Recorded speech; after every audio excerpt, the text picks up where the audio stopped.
Sagittarius, welcome to a special Twin Flames reading for September and October 2019.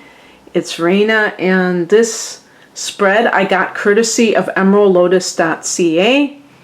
And please go to their website if you're interested in tarot spreads and similar information, because this is really a wonderful source, and this person is providing these free of charge, which is really nice. I'm not going to read. I in the previous readings I read little excerpts about what twin flames are. I'm hoping that everybody who's watching already is aware of what that means. You know, if you're not, then you might want to look it up before you watch this, so you can really, you know, make sure that you're watching something that's appropriate for you. One thing that I wanted to say is that I had to start over again because I got interrupted, so that's okay. But each card, I will tell you what the position is when I hold it up. So that's perfectly fine. So I hope you enjoy this. The other thing I wanted to say is that the reason that it's for more than 1 month is because I want to expose people to this particular reading for more than just September, simply because it's not a time-sensitive reading. And, you know, I wanted it to last longer because it really doesn't matter. And plus, you know, it's just, you know, kind of a status update, you know, for the near future. So the first card is what I'm not going to get cute here. Card to represent our energy. So you and the other person, your twin flame. Ace of Swords, Sagittarius. It's so funny because the opposite sign of Sag is Gemini, and Gemini would be considered a swords because it's an air sign. But the Ace of Swords, and I was just thinking of the twin flame as like this kind of like mirror image of you or something. But in terms of what the Ace of Swords represents, it represents cutting through the illusion of life and seeing things as they really are.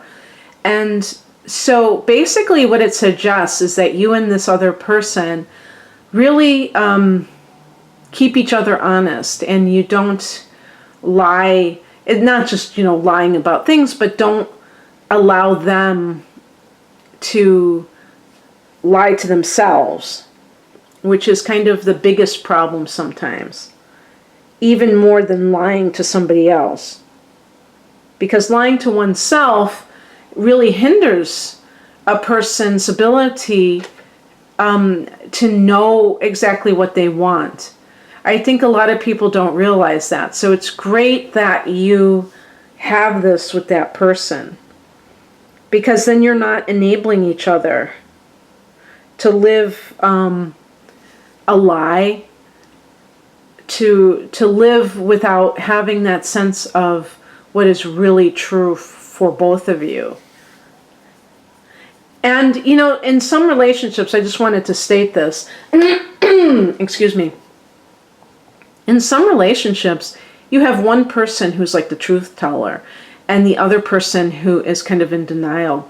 I read it said once that the person in a family system that is the truth teller is the one that tends to be the black sheep, because they're, you know, calling everyone else out on their bullshit, and they are being, you know, the one who responds to things very authentically. I would say in any kind of situation where you're dealing with a group dynamic, I think, being a Sagittarian myself, I think even having the demeanor of being very authentic and honest in your communication can be what really pisses people off, because some people have such an artifice, they have such a facade, that they resent people who live authentically, because they know, they feel like frauds, and they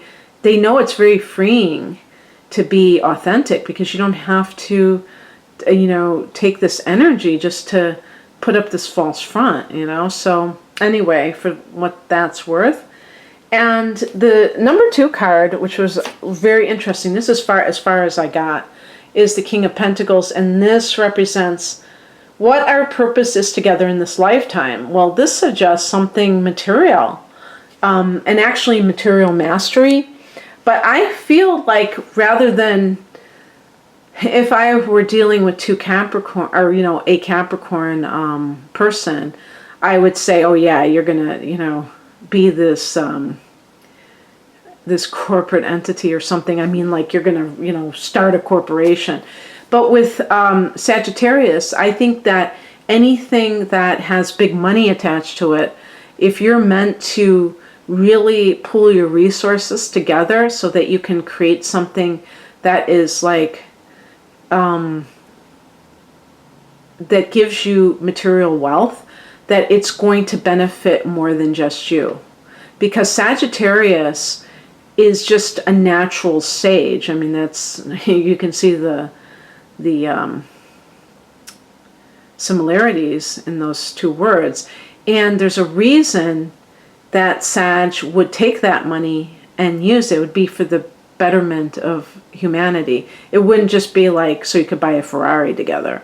So it would be something that, maybe even like micro loans, where you can, be this alternative banker for people in developing countries or something like that. That would be, because Sagittarius rules the 9th house, which is foreign travel. So I could see like a Sagittarian and their twin flame really enjoying that idea of like helping people from developing countries achieve economic stability and ultimately success. 3, an important lesson we must learn in this lifetime. Page of Pentacles. Well, one interpretation of Page of Pentacles is the student. And interestingly, Sagittarius rules, the 9th house that Sagittarius rules is also higher education. And one of the things, as somebody who went back to university myself in my 30s and ended up graduating in my early 40s, I had some wonderful experiences, but what I discovered is that I had been like a self-taught person for years, and what I found is that the way that information is disseminated can be both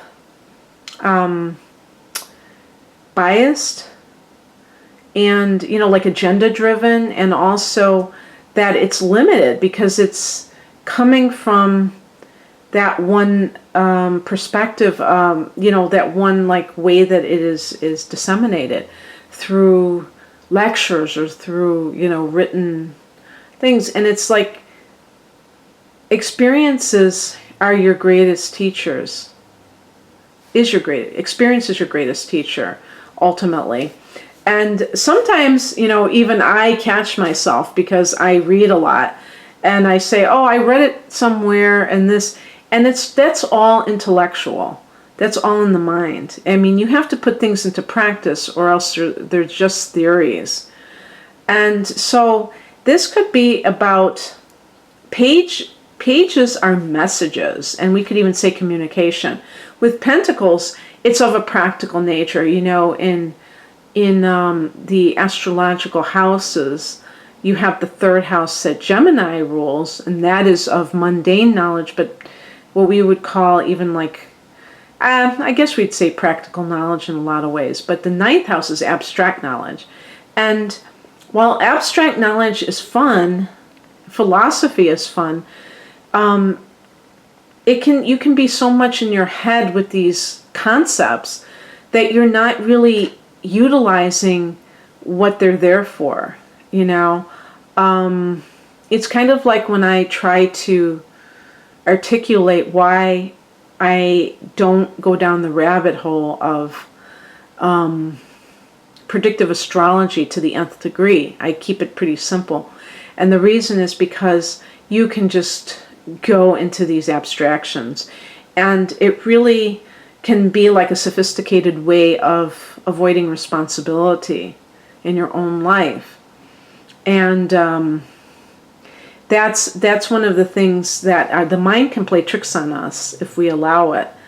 And so with Page of Pentacles, it's communications that are practical, that are of constructive. In other words, constructive mean, construction is building. So when you have constructive communication, you're using that to build what you want. So there's a tangible proof of something that you're trying to cultivate, rather than living in an ivory tower and kind of, which Sag can easily do if we're not careful. And you can help each other with that. 4, how we can grow from this lesson. So taking it to the next degree. It's very interesting. The 3 of Wands is about, seeking wider pastures. And is that what I'm thinking of? I'm not accusing you of being a cow. Not that there's anything wrong with cows. Cows are beautiful, gentle creatures. But number 3 is the number of expansion. And wands are fire energy. So basically what you're doing is the way that you grow from the lesson of the Page of Pentacles is to go out and experience, and you do that by expansion. You do that by travel, if you can, make it happen. Learning about other cultures, not so that you can categorize people, but that you can see that there's more than one way of doing something, or of looking at life. And Sag being the natural philosopher, this is really up our alley to do this. And also, it just is going to help others for you to kind of mingle with them, because you have something to offer others as well. And with the Page of Pentacles, it could be a very constructive, practical message that you wish to share with others. A lot of times with Sag, in terms of careers, I almost think of a life coach, where, because Sag is so positive. But even with being a life coach or something along those lines, where you're just, kind of giving people that boost so that they can feel like they can accomplish things, there also has to be practicality in that message, because it has to relate to a person's day-to-day life. It can't be just pie in the sky stuff. And unfortunately, I notice, even, with spiritual teachers, is that sometimes they say very interesting things, but they're not always of a practical value. And practical doesn't have to mean dealing with only the material world. It could be spiritual matters, but kind of like brought down into like, this is what you can do to achieve this. Sometimes, we get advice of a psychological or spiritual nature that's supposed to be, or encouragement, that's why I said like a life coach, like something that's uplifting, but they don't really tell you in a very like step-by-step way how to actually achieve that. They say you have to love yourself, but then they don't tell you how to love yourself. And that's what I'm talking about, is that you can communicate, because Sagittarius are great communicators, but you can do so in a way that is very tangible in terms of like, and doable. Okay, I've heard that term actionable, which is like, a buzzword these days. Okay. What our lives look like after completing this lesson. Whoa. This almost looks like, this is your last incarnation. See, it would have to be the one sign that I didn't read that little blurb from the website, which was talking about twin flames, that they would say something that kind of went along with it. Because now I remember I didn't read that. But basically they were saying that in some cases this could be your last incarnation on Earth, and that's when you actually reunite with your twin flame. And up until then, there may be a lot of,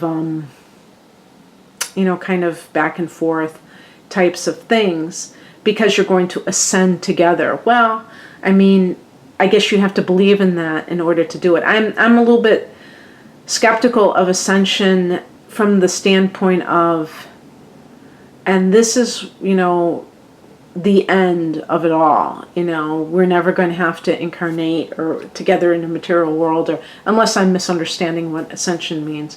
But I think sometimes those kinds of absolutes are appealing to people because they think, oh gosh, it's so hard to live in this world and stuff like that, and it's very alluring. But in terms of what I understand that we are here for, in terms of, helping God to understand itself and through expansion, I mean, that's the common theme that I hear, is that would never end. And if it's this world or another universe, but it still is going to have that contrast to the spiritual dimension. So there's going to be, kind of a material component to it, I think. I don't know. I'm getting a little abstract, so I'll just cut it off. But basically what it's saying is that you can have that. It's like that kind of consecration of that love, the Ace of Cups. And even, I think the Ace of Cups can even mean like, a child being conceived. So maybe that is like the ultimate for both of you if you have a history of not reproducing. Oh, one thing I have to say though, that I keep forgetting, is that you don't have to be lovers to be twin flames. You can be parents and children. You can have any type configuration of relationship. And somebody like mentioned that to me, and I was like, oh yeah, that's right. And I keep putting it like it's a soulmate situation in the same like romantic sense, and I shouldn't do that. So with Ace of Cups, if it's a parent and child, obviously it's not going to be like a new baby, hopefully. But what it could be too is that that you're building this. You're constructing a new bond with one another that you haven't had before. Because what I had read in the material was that there can be a lot of turmoil in this type of relationship.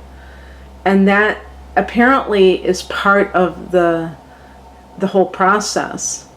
But maybe this is when it really calms down into that sort of mutual love. Or that might be more of the Two of Cups. Ace of Cups, maybe it's like really committing to one another, and both people feeling that sense of love and that kind of thing. The sixth card is what we can do to strengthen our bond. Well, I don't know. Should I say this? I was going to joke and say a threesome. But I will say one thing, that some people do practice polyamory. And I should bring it up because that is something that people do. Some people may think it's immoral. I'm not talking about an open marriage per se, although maybe I don't profess to know anything about that.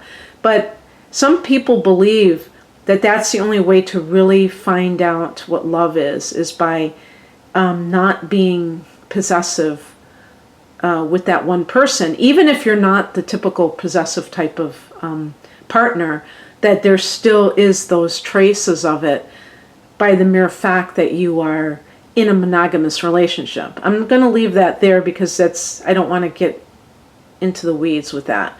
But with the Three of Cups, to me at the very least, it's suggesting that you have a social life.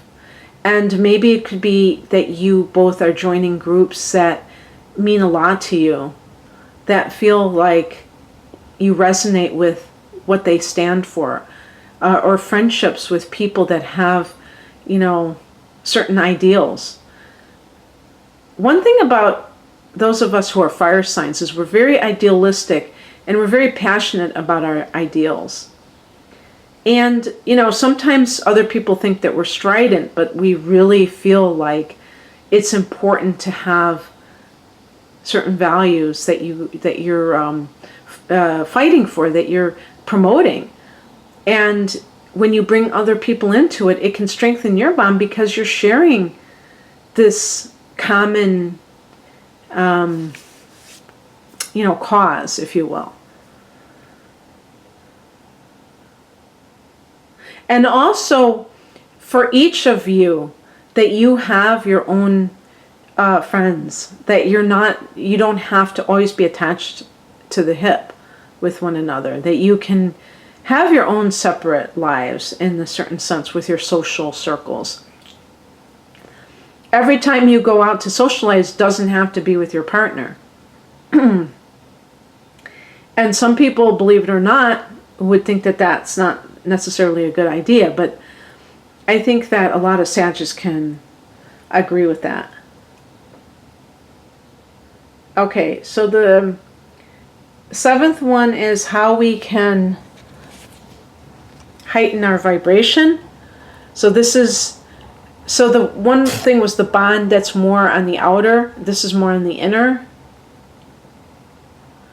And this is more like the spiritual path. The Seven of Pentacles is a card of waiting for the harvest. So it's a card of patience. The first thing that popped into my mind when I was making the connection was meditation. And it may not be the perfect connection, but I think there's some truth to that, where you learn how to wait for those things that are good for you and not be impulsive. And by meditating, it cultivates that sense of not having the monkey mind that just has one desire after the other. And for Sagittarians, this is crucial, because even though we do come at life with a certain philosophical bent, we still tend to be impulsive. We still tend to give up sometimes too quickly on things when they don't give us the results that we're looking for. The Seven of Pentacles is about assessing things and having the patience to see the growth come in, and the investment of your energy pay off. And this can be in anything in your life. This could be in your relationship with this person. And depending on maturity levels, sometimes twin flames, I've had people tell me this. I don't have the personal understanding of it. But they have said that, oh, this person is with somebody else right now. And I don't, I had somebody write to me recently, and it sounded like really full of drama and all this stuff. And it was almost like they were distancing themselves from their twin flame because of that person's chaos that they were creating in life. And even if you consider yourself more mature and less, out of control, you still, as a Sagittarian, have to cultivate patience. And I can't think of any better way than through meditation, because it can train your mind. There's this part in the brain that lights up when you meditate and strengthens. I don't know if it's the frontal lobe or something that tends to be kind of impulsive and stuff. And I think that's the part that it takes young people a long time to mature that part of the brain. So being able to kind of have a space between you and your actions, for instance, is so wonderful. Okay.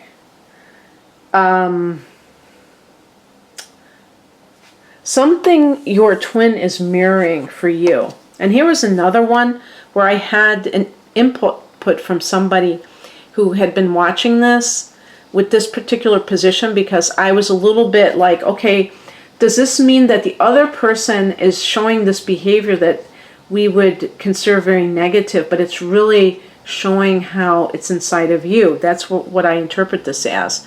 So this is a card of negative self-talk, I would say, oppressive thoughts, and that kind of thing. And you know, oh man, I was just thinking about my own relationship, but I was thinking, do I have a twin flame relationship? But we're both Sagittarians. We've been together for many years though, so it's not really the kind of on again, off again relationship, but we do sometimes, you know, butt heads, and we do, you know, we don't always agree on things. And I was just having a thing with the issue of negative self-talk. And I think that if you're with somebody who tends to have well,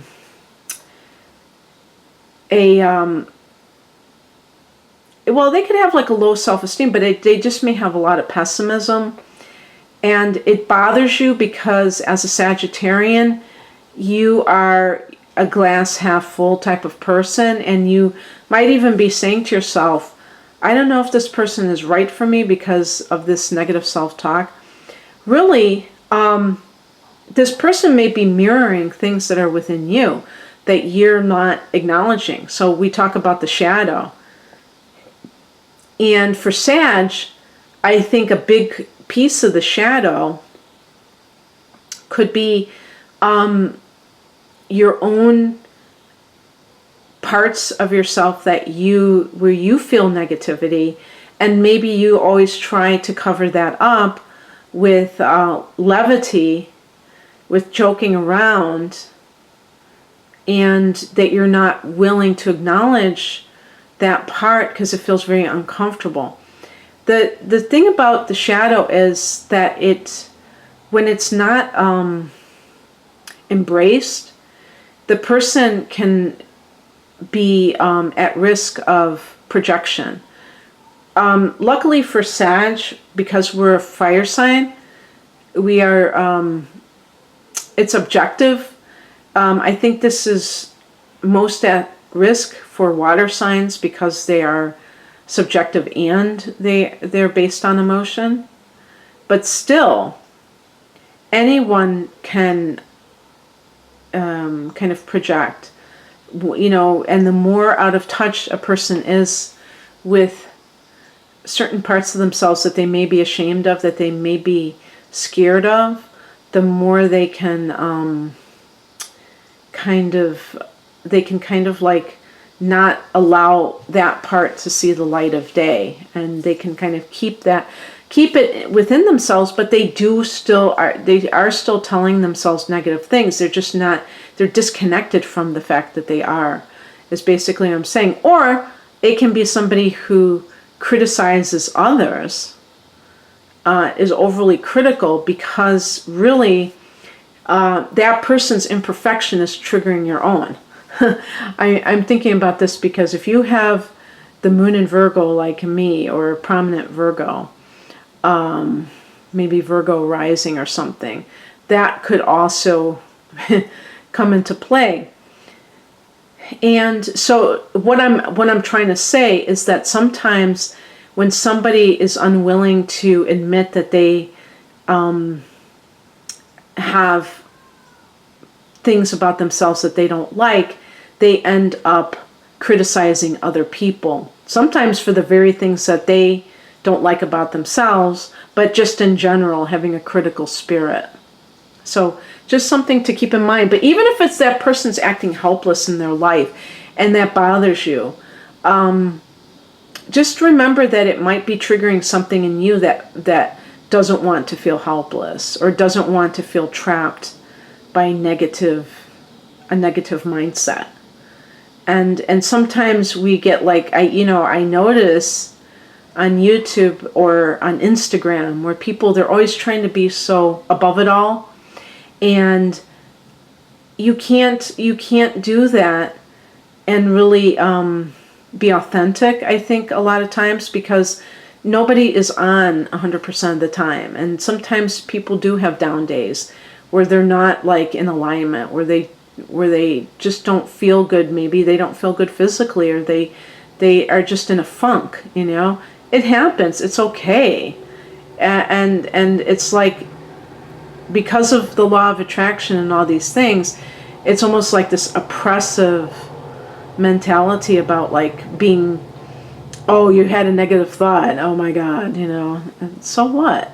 It's okay, as long as you know that you're having negative thoughts and you're not thinking that this is just how it should be, that's fine. Don't like be disconnected from that.